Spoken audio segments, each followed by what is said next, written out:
Sheriff Ozzie Knezovich talks with community leaders about issues in the public safety arena, sponsored by River Ridge Hardware.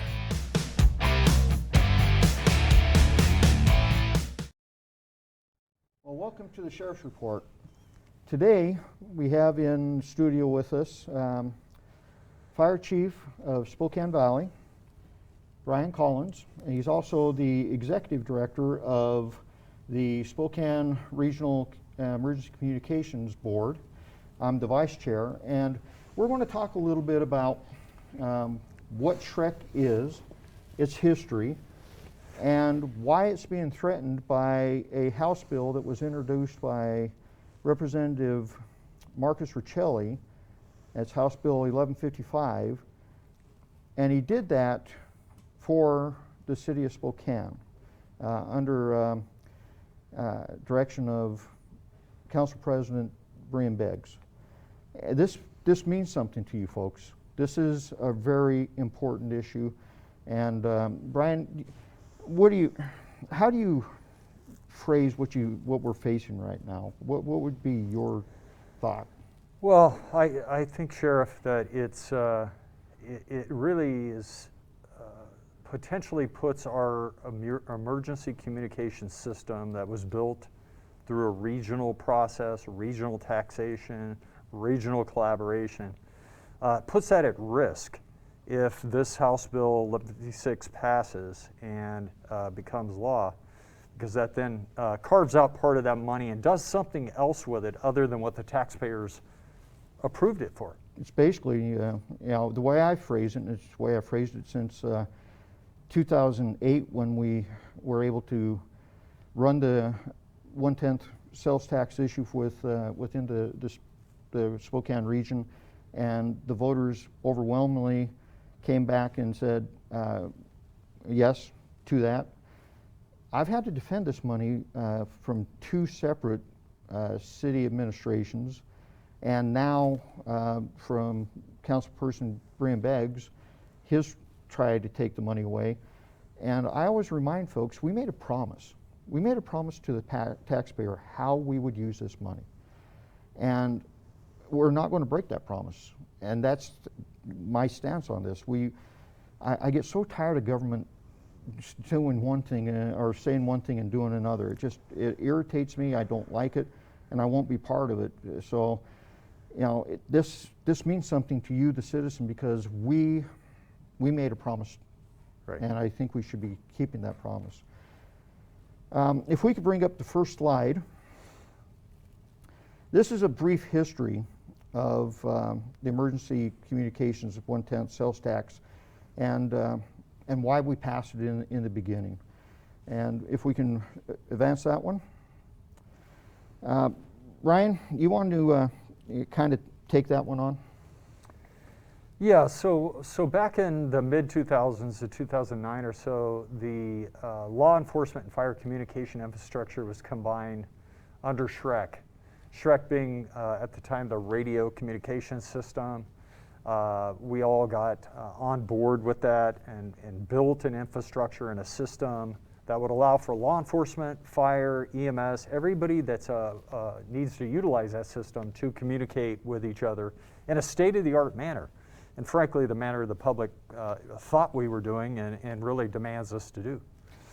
Because before that, interoperability, and some people don't understand interoperability, that means if we're out on a wildland fire, which happens often here in this region, yeah, before our firefighters and our deputies, police officers, couldn't talk back and forth on the radio. Right. We had separate systems, separate channels, they wouldn't intermix.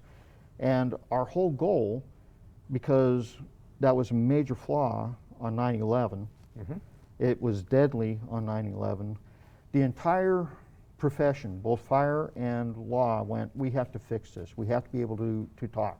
Yep. And we worked very hard to make sure that we got to that interoperability aspect. And if we take a look at the next slide,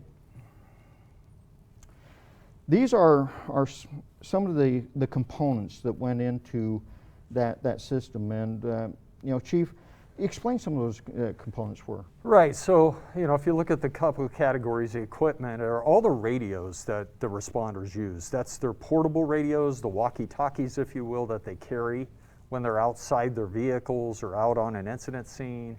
It's the radios in their vehicles that every vehicle has. It's the mobile data computers that provide us information and law enforcement information as we're on a call or we're going to a call. So you've got the equipment piece, and then you got the systems and infrastructure piece, and really that is, the infrastructure is everything else, the towers, the computer-aided dispatch piece behind it that makes the dispatches go out. Back then, and the way it's been since this task has been implemented, Crime Check, it funded Crime Check, which was a big piece of getting this tax passed back in 2008. Alert Spokane, it was a reverse 911 system where during emergencies such as you mentioned a wildland fire, large area evacuation, those types of things, we can notify our public by pushing out information and messaging to them over their cell phones or whatever other devices they have. And then, like I said, the whole computer-aided dispatch system that we actually bought with these 1/10 monies and implemented back in 2015, 2016. It took a couple of years to implement that, but that's the platform we're using now. Exactly. If we can go to the next slide. It also maintains facilities and basically everything it takes to run a system. One more slide.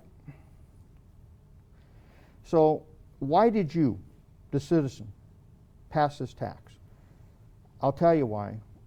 I was part of the effort to get this going for, ever since 2006 is when we first introduced the idea. So almost 15 years I've been involved in this issue.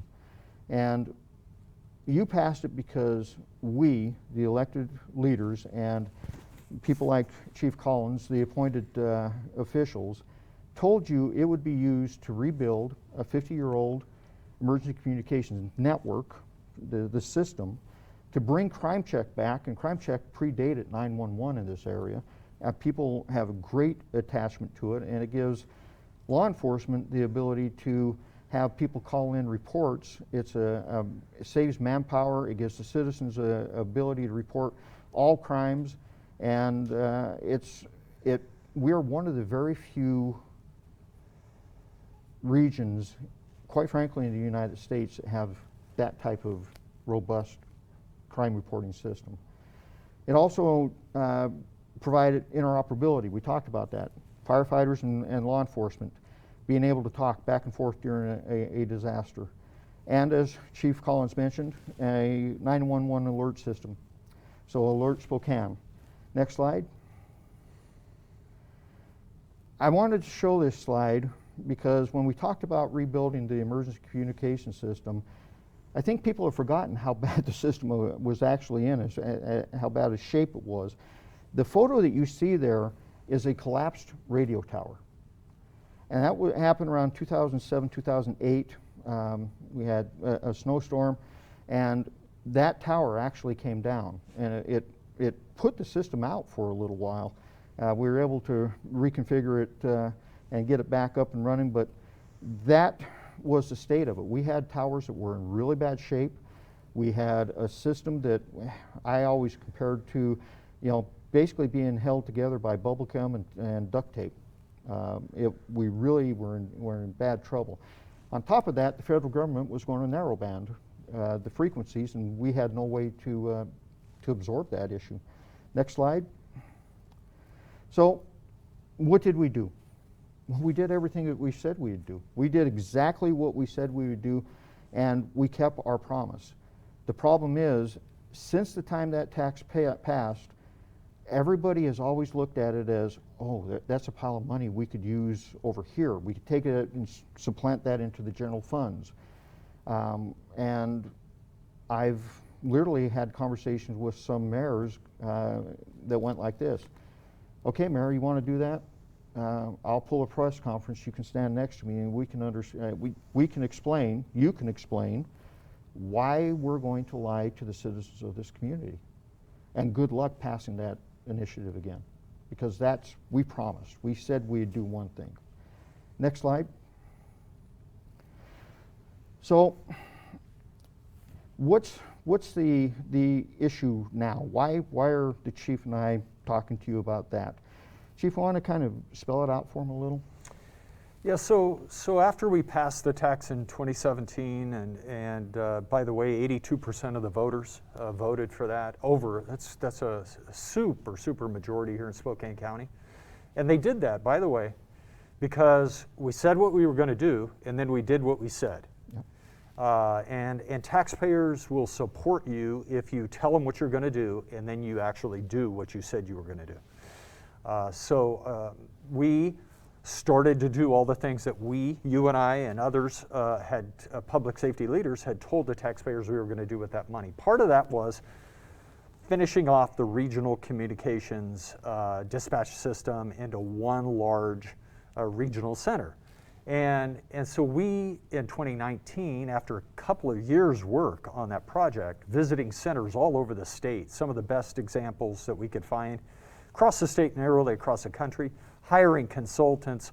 We spent years designing a system, a regional system that brought fire, police, everybody in together and allowed them to work cross-discipline so that eventually we could use our resources better, have dispatchers trained to do police if they needed to, or fire if they needed to in a pinch.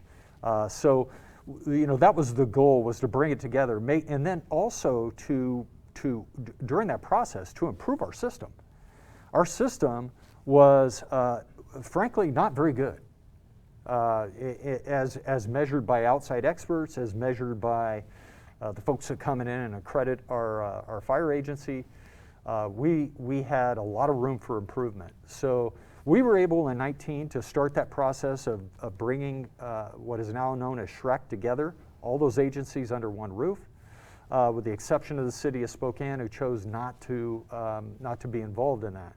However, they were part of those discussions all the way through. They were on our board. Exactly, and Mayor Condon's administration was on board. They wanted to go this way, but yes, it was the Spokane City Council was always the one outlier. And, yes. And we'll explain why that is here very shortly. Can we get to the next slide? I want to make sure that people understand that SHREC was originally just the communications network, the hard system, the towers, the radios, everything that we covered in those prior slides. Dispatch was separate. Mm-hmm. And when in 2019 we combined those two entities, and the entity actually absorbed and took on SHREC's name. Mm-hmm. They just kept the name. So you have the infrastructure piece and the dispatch piece. And next slide. So the issue, as Chief Collins mentioned, is the city of Spokane decided not to join SHREC, and the city of Spokane City Council, more specifically, we need to put the issue where the issue lies, and that's the Spokane City Council. And why did they decide to do that? And folks, some people are going to go, well, that's pretty blunt, Sheriff, what you see on that screen. And for the radio audience, the reason that the City Council didn't join is because that City Council is bought and paid for by Spokane Fire Local Union 29. That's why. That is just as simple as it gets. I went through, in 13 years before we actually combined, there were 6 other attempts to combine the dispatch. Every attempt failed because of politics. And it always failed at that level of the politics. Local 29 always basically blew it up, or or the city of Spokane would blow it up. And on Tri-7, I mean, I'll never forget that meeting. We're going, well, are we going or not? I looked at Jerry Gimmel, the county CEO, and ladies and gentlemen, you have to understand the sheriff's office dispatched for all law enforcement entities in this region, all of them, except for the city of Spokane and Cheney. Every other law enforcement entity, to include EWU and all these other smaller entities, were dispatched by the sheriff's office, which means the sheriff's office had a large section of this this empire, if you will, because that's what it really comes down to, is turf and empire. And I went, Jerry, as of, I think it was June 1st or July 1st, we're falling under the county's combined system. I gave that portion of the sheriff's office to the new system. Why? Because it's like you said, Chief, we weren't doing it the best way. Right. And we weren't the model. No. Matter of fact, we were the dinosaur. Right. Every other place throughout the state, major metropolitan areas and the nation have gone to regional combined centers. Right. You come from California, you understand that network, and you helped immensely in helping structure this network. Yeah, ultimately these centers, they prevent duplication. They're a more efficient, effective, affordable, and sustainable way to do business. And my interest as the Fire Chief of Spokane Valley and a citizen of the county was that I wanted to make sure that our system was there long-term, affordable, sustainable. And the path we were on prior to forming SHREC and moving in 2019 to the combined system was just not sustainable in the future. Anybody that knows the business, that studies it, looks at the data, would tell you that. And it was very clear to me. It would be very irresponsible on my part to not try to fix that if I have any power to do that. And that's why I spent a lot of collateral and effort to get that done, because this is the right thing to do.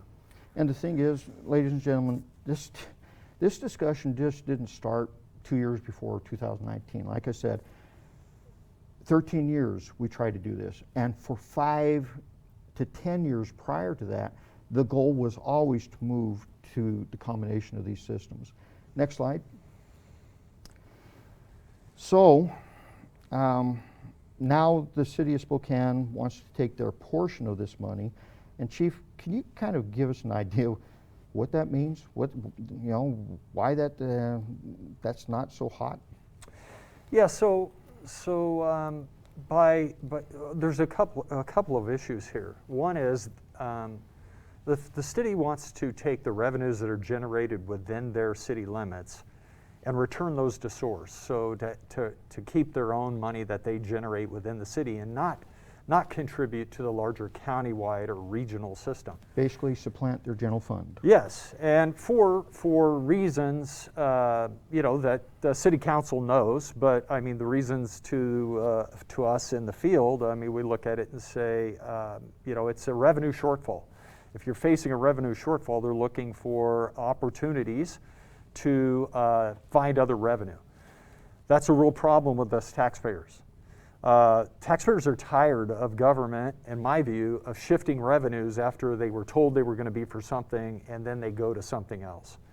I have no issue with the city doing that, or not as much of an issue, if they were to take that to the ballot in 2028 when this tax expires and say, hey, we want to do something totally different, taxpayers, support this, that's fine. The taxpayers have a right to choose that or not. But this is 3 years in, 4 years in, a 10-year project. After 82% of our citizens said, do it this way. Exactly. And so taxpayers remember that. They do. I do, you do, and the citizens of Spokane County will remember that, and they do remember that, which is why it's so important to tell them what you're going to do and then do what you said you were going to do. And really, they want to pay for an antiquated system for their city fire and police dispatch.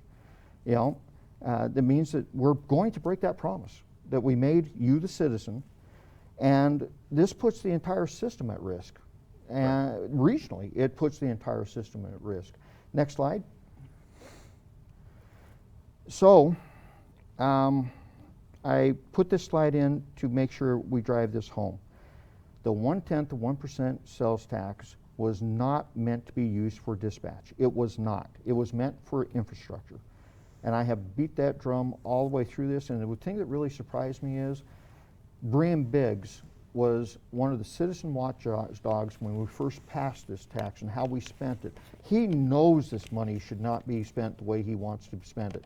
He knows that he is violating a promise that we made. And Bryan and I have actually stood shoulder to shoulder and fought against this type of action, which this is why I really can't understand what he's doing. He knows better. Next slide. And again, who's behind this attempt? You have Council President Bryan Biggs. He's behind this attempt to misuse that 1/10. Next slide.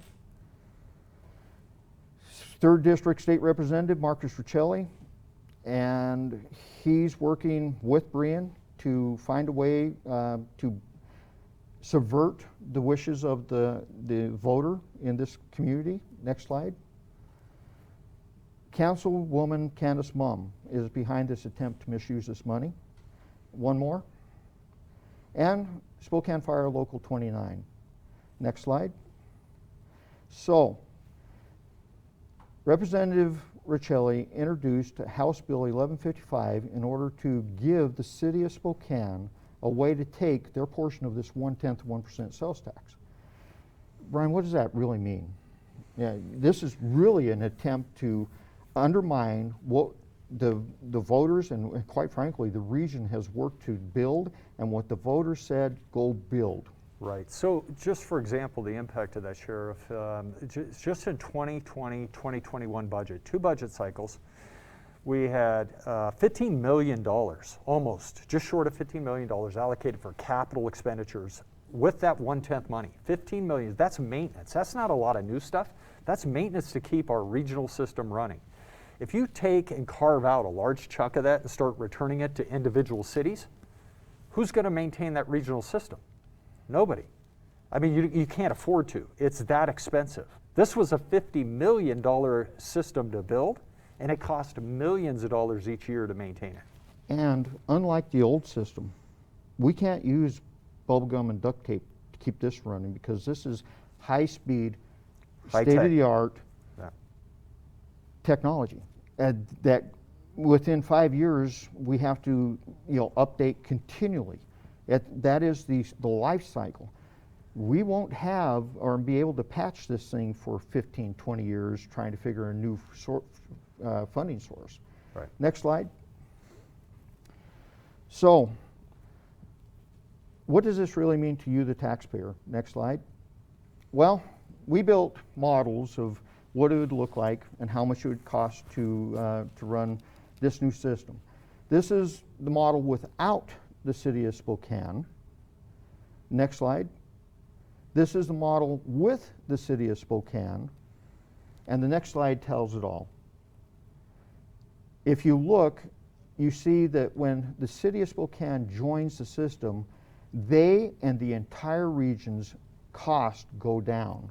I believe your costs go down like 35%. All fire districts' costs go down on average about 35%, and then law enforcement, it varies between 10 and 12% or so. Yep. So if this happens, you're not going to see that savings. If the city doesn't come in, we're not going to see that savings. And if this does happen, you're going to see more expense because, we're going to have to find a way to make up those deltas. And the city of Spokane is not going to be able to pay for crime check. They're not going to have crime check unless they pay for it because they're taking their part of the money. They're not going to have the infrastructure to rely on. They'll have to figure out how they're going to build a new infrastructure, maybe $50 million or $30 million price tag. Next slide. You were here when this statement was made, I believe, by former city CFO Gavin Cooley. Gavin's looked at the Spokane City Council at the time, I think it was around 2019, 2020 timeframe, and said, this is the most irresponsible fiscal decision he has ever seen a council make. And it is true. Next slide. So folks, it really is time to tell the Fab Four, Brian Biggs, Marcus Riccelli, Candace Mumm, and Local Fire 29, to stop. And they need to keep the promise they made you, the taxpayer. Next slide. And I'm just going to end it like this. This is what happens when elected officials are bought and paid for by special interest groups. This is what happens. Chief, last words to the folks out there. Should they be calling their state representatives and saying, stop this nonsense, do not pass House Bill 1155? Absolutely. That's my position as the fire chief, a public safety official. That's the position of all the police and fire chiefs in the county, all of them, including the city's police and fire chiefs, and the mayor, by the way, of the city of Spokane, and the past mayor, as you mentioned. The only way to really get back to reality with what we promised the taxpayers we would do and what we've been able to do and deliver is to talk to your elected officials about the importance of keeping it together, not starting to fragment this out and let cities start to carve out their own monies and build these redundant systems. It took 20 years to build a regional system, and it's trying to be unraveled by special interests for their own reasons, many of which I don't understand. A whole 6 employees is what has caused this. 6 employees for Local 29. That's what has caused this. And we're putting the entire system at risk. We're putting the taxpayers' pocketbooks at risk and their safety at risk. Folks, this is Sheriff Ozzie Knezovich with the Sheriff's Report. Contact your representatives. Tell them no on House Bill 1155. Thank you. Here at River Ridge Hardware Garden Center, where we have all the plants and flowers that will spruce up your yard, from the lilacs for Spokane's Lilac City to awesome hanging baskets and pots that you can actually put the hanging baskets in. Here at River Ridge Hardware, we want to help you set up your landscape needs. Neighbors helping neighbors at River Ridge Hardware.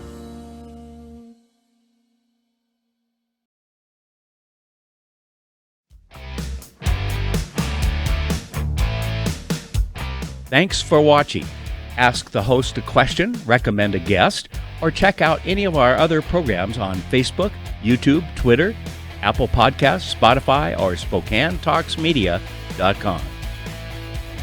Sponsored by River Ridge Hardware.